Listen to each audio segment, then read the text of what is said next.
पिछली वीडियो में हम जिम की बात कर रहे थे और लगभग 50% आर्टिकल हमने नेविगेट कर लिया था। हमने ये देख लिया था कि कैसी सिनेरियो में हम एल्गोरिथम्स को ट्रस्ट करते हैं और कब नहीं। क्या जब रोबोट्स इंसान के जैसे दिखते हैं तब हम ज़्यादा ट्रस्ट करते हैं। ऐसी इंसाइट्स के बाद में स्नैकबॉट का एक्सपेरिमेंट आया था और जिम की बात चल रही थी। तो जिम वाले सीरीज़ ऑफ एक्सपेरिमेंट्स में कुछ इंपॉर्टेंट इंसाइट्स आई कि लोगों को कुछ रिपीटेटिव वर्क दिया गया एक्सपेरिमेंट में और लोगों को कहा गया कि आप कब तक करेंगे वो नहीं बताया गया। और वो डल काम जैसे कि कंप्यूटर की फाइल्स को रीनेम करना इस टाइप के। और जिम जो कि एक ह्यूमनॉइड रोबोट था वो लोगों से बात करता था, हैंड जेस्चर्स देता था और रोबोटिक वॉइस में कन्वे करता था कुछ comments, please continue, we need more data, या फिर it is essential that you continue. अब इस एक्सपेरिमेंट में इंपॉर्टेंट इंसाइट्स आए कि किस लिमिट तक लोग ट्रस्ट करें इस मशीन पर और कब उस पर ट्रस्ट करना छोड़ दें और they realise that there is a limit to which we trust. Similarly और इंसाइट्स आए हैं एक्सपेरिमेंट्स के थ्रू कि जब मशीन्स ज़रूरत से ज़्यादा पार्टिसिपेट करती हैं तो क्या हम उसमें ह्यूमन की तरह डिस्क्रिमिनेशन वाले एलिमेंट को देखते हैं। ये भी एक्सपेरिमेंट में सीसीटीवी सिक्योरिटी रोबोट के थ्रू सीसीटीवी फुटेज को मॉनिटर करने वाले एस्पेक्ट पे कि क्या मेल वॉइस पे ज़्यादा ट्रस्ट करते हैं या लोग फीमेल वॉइस पे रोबोट की ज़्यादा ट्रस्ट करते हैं। और कुछ एक्सपेरिमेंट्स में अपोजिट रिजल्ट्स भी आए कि लोग मेल पे ट्रस्ट करते हैं या ज़्यादा। बट अगेन ये सारी इंसाइट्स को हाईलाइट करने का पर्पस और हमारा ये समझने का पर्पस यहाँ पे ये है कि जो डायमेंशंस एमर्ज होके आ रहे हैं, जैसे यहाँ पे प्रोफेसर ग्रैथ की कुछ इंपॉर्टेंट इंसाइट्स आई हैं कि जितना ज़्यादा हम लाइफ लाइक कैरेक्टरिस्टिक्स डालेंगे इन मशीन्स के अंदर उतने ज़्यादा इमोशंस वाला डायमेंशन भी और सोशल इफेक्ट वाला डायमेंशन भी एमर्ज होके आएगा। और इम्पॉर्टेंट बात ये है, अभी तक ये क्लियर नहीं है कि virtual robot teammate can be just like a person और we are expecting the robot to be better person. But एक इम्पॉर्टेंट चीज़ ये है कि आउटपुट ऐसा होना चाहिए जब भी हम इन मशीन लर्निंग वाले डायमेंशंस को इंक्लूड करें कि ह्यूमन लिमिटेशंस को मिनिमाइज करें और पिटफॉल्स ऑफ एंथ्रोपोमॉर्फिज्म को हम रिड्यूस करें। कहने का मतलब है दोनों ह्यूमन और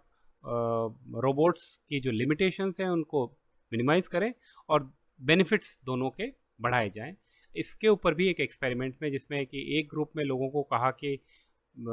लोग people were controlling that virtual human, that avatar, and in the other avatar was fully automated, or in those in the latter group were willing to disclose more about their health and even displayed more sadness। जब automated machine के सामने लोग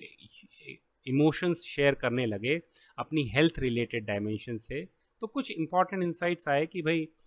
कैसी परिस्थितियों में इंसान ज़्यादा openness feel करता है किसी दूसरी मशीन से बात करने में on particular topic rather than to share it with a human, right? और इन्हीं चीज़ों पे for instance you might imagine that if you had a computer boss you would be more likely to be truthful what its shortcomings were। और इसी type के related scenario कि हम अगर हमारा मशीन से हम इंटरेक्ट कर रहे हैं तो हम ज़्यादा ट्रूथफुल रहेंगे उसकी लिमिटेशंस हाईलाइट करने में, चाहे वो specially when it is superior, क्योंकि ह्यूमन के कॉन्टेक्स्ट में अगर वो सुपीरियर है तो हम इतना ज़्यादा ओपन और क्लियर और ट्रूथफुल नहीं हो सकते। और सिमिलरली एक्सपेक्टेशंस भी कि अगर वो मशीन है तो हम उससे फेयरनेस और बायसनेस के डायमेंशन पे हम थोड़ा और अलग एक्सपेक्टेशंस होती है ह्यूमन के कंपैरिजन में। इन्हीं बातों को डिस्कस करते हुए ऑथर फाइनली इस आर्टिकल को ऐसे सिनेरियो पे क्लोज करते हैं कि when people prefer robot as colleagues. अब इसमें जूली शाह का एक एक्सपेरिमेंट है, इंटरेस्टिंग एक्सपेरिमेंट है, जिसमें उन्होंने एक पार्टिसिपेंट, एक असिस्टेंट और एक रोबोट जिनकी इसकी टीम को असाइन किया इस एक्सपेरिमेंट में लेगो किट्स बनाने के लिए। और उनको कहा गया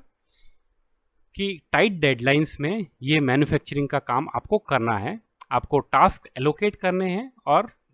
आप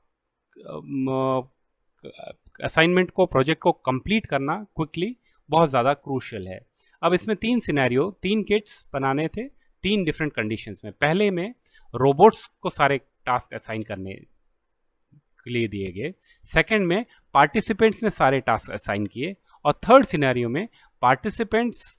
के पास में अपना काम शेड्यूल करने की फ्रीडम थी और रोबोट्स ने रिमेनिंग काम कंप्लीट किए